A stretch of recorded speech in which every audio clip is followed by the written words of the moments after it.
मैं हूं शान बेग और आज का मेरा वीलॉग है कल की जो सबसे बड़ी और गमगीन खबर थी कि इस्लामाबाद पुलिस के एसपी जिन्होंने अपनी जिंदगी का खात्मा कर लिया। आखिरकार क्या वजह बनी, बहुत सी बातें थी। क्योंकि कल चीजें उस तरह से सामने नहीं थी कि हम आपको अपने वीलॉग में बता सकते कि आखिरकार क्या वजह बनी कि एक इतने काबिल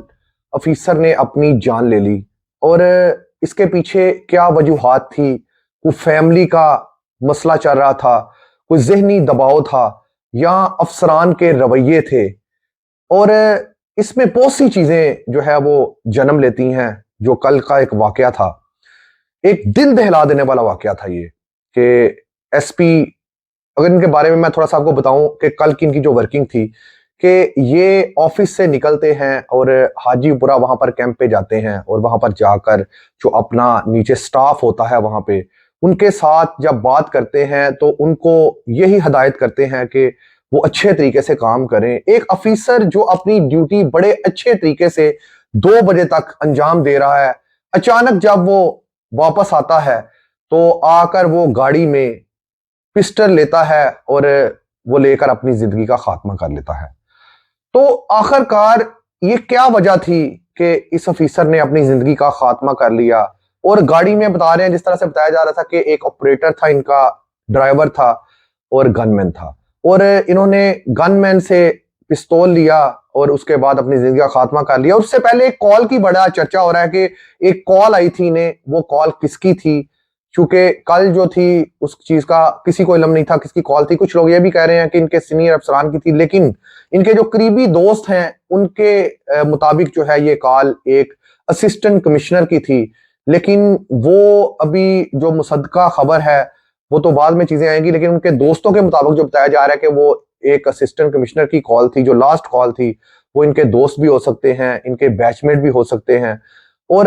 देखिए, एक शख्स अपनी जिंदगी का खात्मा कर लेता है, कितना मजबूर होता है, उसके अंदर कौन सा गम जो है वो जन्म ले रहा था और कितने अरसे से वो अपने अंदर किसी गम को, किसी खामोशी को छुपा कर बैठा हुआ था कि आखिरकार उसने अपनी जिंदगी का ही खात्मा कर लिया। इनकी फैमिली के बारे में मैं बताऊं तो उनकी जो वाइफ है वो डॉक्टर है और एक बेटी है 3-4 साल की। क्या जिस शख्स की 3-4 साल की बेटी है उसका दिल करता है कि मैं अपनी जिंदगी का खात्मा करूं। इनकी जो वाइफ हैं वो डॉक्टर हैं और गुजरात से उनका तल्लक है। और ये बलूचिस्तान में भी इनकी जो एजुकेशन के बाद जिस तरह से इन्होंने अपनी जो जॉब सीएसएस के बाद की, तो बलूचिस्तान में इन्हें सबसे ज्यादा जॉब की है। और सीएसएस के ये टॉपर थे। 2017 में जब इन्हें सीएसएस का इम्तहान पास किया तो ये टॉपर थे, इन्होंने सेकंड पोजीशन हासिल की। और इसके साथ साथ मैं थोड़ा सा आपको ये भी बताऊं कि जब इन्होंने मास्टर्स किया तो इन्होंने स्कॉलरशिप जो थी इन्हें मिली और बड़े अच्छे और लायक स्टूडेंट थे जब अपनी तालीम इन्होंने जारी रखी थी। तो देखिए, एक होनहार तालिब इल्म, एक मेहनती अफसर, उस शख्स ने अपनी जिंदगी का खात्मा क्यों किया। इससे पहले भी बहुत से वाकयात हुए हैं कि बहुत से अफसरान, गुजरांवाला में भी एक अफसर जो है वो तैनात रहे हैं, डिप्टी कमिश्नर गुजरांवाला, सुहेल टीपू जिनका नाम था। तो उन्होंने भी, हमने भी, मैंने इस पर वीलॉग भी किया, इस पर रिपोर्टिंग भी की कि अचानक उन्होंने कमरे के अंदर जाकर जो है वो अपनी जिंदगी का खात्मा कर लिया। आखिरकार ब्यूरोक्रेसी में इस तरह के जो वाकयात होते हैं वो क्या वजह होती है। वो जहनी दबाव होता है, किसी चीज का प्रेशर होता है, अफसरान के रवैये होते हैं, ये क्या वजह होती है। और ये एक बड़ा सवालिया निशान है कि एक शख्स इतनी बुलंदी पर पहुंचा हो और एक बड़े ओहदे पर तैनात हो। जाहिर सी बात है, जो सीएसएस में टॉप करके एक एसपी, डायरेक्ट तो वो एएसपी आएगा, उसके बाद जब वो एसपी बनता है तो उसके बाद क्या ये भी वजह हो सकती है कि इनके जो बैचमेट थे उनकी प्रमोशन हो चुकी थी, इनकी चूंकि प्रमोशन नहीं हुई थी, जो अदील अकबर साहब हैं। और इसके साथ साथ कुछ और बातें भी हैं कि देखें, जब ये इतने होनहार तालिब इल्म रहे, इसके बाद जब इन्होंने पुलिस फोर्स ज्वाइन की एज ए एएसपी, अब एसपी थे, तो ये डीआईजी तक, आईजी तक भी जा सकते थे, क्योंकि ये पुलिस अफसर जो डायरेक्ट सीएसएस के बाद लगता है तो उसके आगे बड़े एक ख्वाब होते हैं, एक बड़ी एक मंजिलें होती हैं कि उस शख्स ने एक बहुत ऊपर वाले रुतबे पे तैनात होना होता है। तो आखिरकार इस शख्स ने अपनी जान क्यों ली, आखिरकार अपनी जिंदगी को क्यों खात्मा किया, ये बहुत से सवालात हैं। और कुछ लोग कल कह रहे थे कि उनके सीने पर गोली लगी, लेकिन मैं आपको थोड़ा सा ये बता दूं कि उन्होंने अपने सर पे फायर किया, जिसके बाद वो जान की बाजी हार गए। पिम्स हॉस्पिटल में उन्हें लेके जाया गया, लेकिन वहां पर जब डॉक्टरों ने उन्हें देखा तो वो अपनी जान की बाजी हार चुके थे। और इसी तरह से ये जो कल की खबर थी, बड़ी अफसोसनाक खबर थी कि एक इतना होनहार तालिबे इल्म और उसके बाद टॉपर और सीएसएस को टॉप करके पुलिस फोर्स ज्वाइन करना, और उसके बाद एक फैमिली में अगर बात की जाए, एक बेटी का बाप जिसकी बेटी की उम्र ही 3-4 साल है, तो किस तरह से ये वजूहात बनी,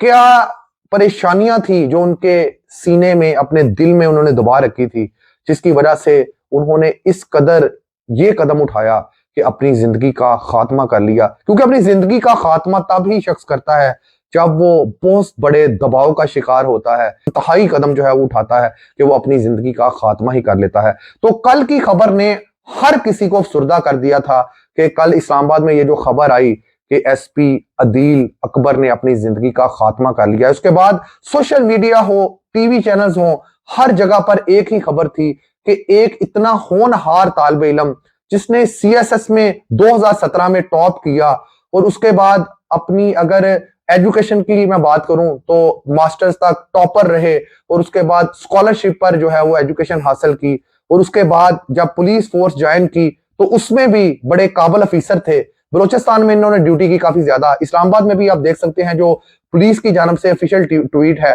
कि ये एक बड़े काबिल अफीसर थे, अपनी ड्यूटी को बड़े अच्छे और एहसन तरीके से अंजाम दे रहे थे। और जब ये वाकया पेश आया उससे पहले भी 2 बजे तक ये जो ड्यूटी हाजीपुरा में अंजाम दे के आए हैं, बिल्कुल ठीक थे। अपनी जो फोर्स थी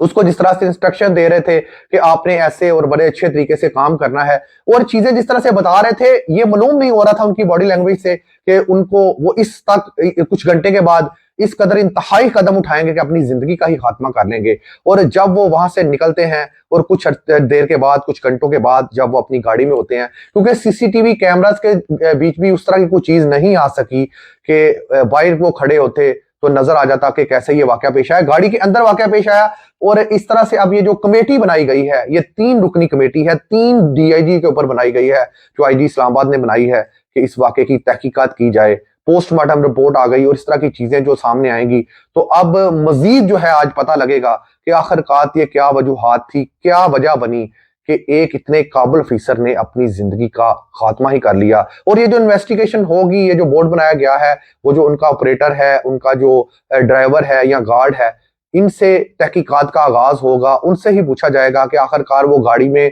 क्या बातें हुई, क्या वजह थी कि ये इतना इंतहाई कदम उठाया और एक एसपी ने अपनी जिंदगी का खात्मा कर लिया। और जिस तरह से इनके जो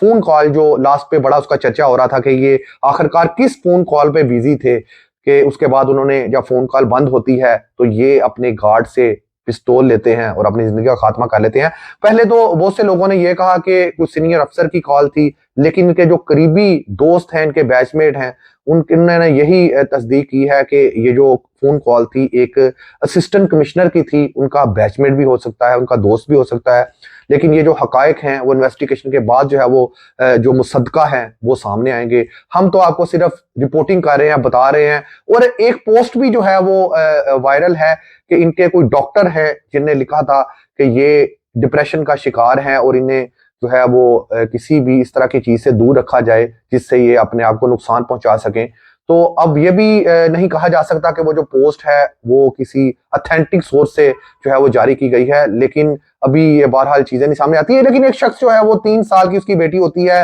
बीवी उसकी डॉक्टर है, फैमिली भी ठीक है, उसकी कोई परेशानी भी नहीं है इस तरह की अंदरूनी, वो अपनी जिंदगी का खात्मा कर लेता है। और वजह क्या है? आखिरकार अफसरान का रवैया है, कोई टेंशन थी, कोई डिप्रेशन था, जो पोस्टिंग का इशू होता है वो था, या प्रमोशन के हवाले से कोई मसला था, क्योंकि इनके जो बैचमेट थे उनकी प्रमोशन तो हो चुकी है, इनकी प्रमोशन भी लेट हो गई थी, शायद ये मसला था। लेकिन अभी इस बारे में कुछ नहीं कहा जा सकता। यूं ही कोई मुसद्दका अदारे या ये तफ्तीश जो होनी है उसके बाद ही इन चीजों का पता चलेगा कि आखिरकार हकायक क्या है। इस जो 3 रुकनी जो कमेटी बनाई गई है वही इसकी